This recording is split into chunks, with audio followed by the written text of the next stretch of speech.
असामान्य परिस्थितिको सिर्जना हुन गएन र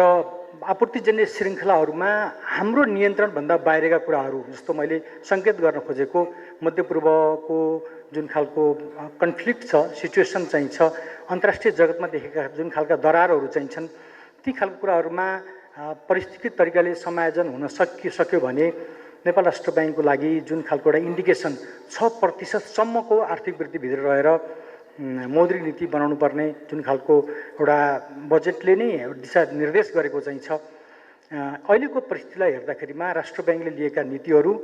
अहिलेको जुन हामीले चैत महिनामा नेपाल राष्ट्र ब्याङ्कले जुन देशको वर्तमान आर्थिक अवस्था भनेर हामीले सार्वजनिक गरिसकेका चाहिँ थियौँ, अब हामी वैशाखको लागि पनि तयारी अवस्थामा चाहिँ छौँ। करिब चैत महिनाको मात्रै वाइओवाईको आधारमा हेर्दा 4.47% को आर्थिक भनौँ अब मुद्रास्फीतिलाई रहँदै पनि तथापि थ्रु आउट द इयरको औसतलाई 9 महिनासम्मको औसत हेर्ने हो भने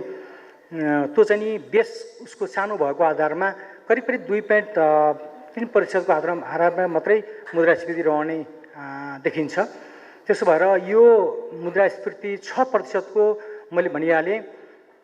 असामान्य परिस्थितिको सिर्जना भएन भने यो मुद्रास्फीतिभित्र रहनको लागि नेपाल राष्ट्र ब्याङ्क सजग रहनेछ र त्योतर्फ दिशातर्फ हामी चाहिँ अग्रसर पनि रहनेछौँ। हाम्रा मौद्रिक नीतिका चाहिँ उपकरणहरूलाई हामी त्यसै अनुसार चाहिँ सञ्चालन गर्न सक्ने परिस्थितिमा रहने चाहिँ छौँ।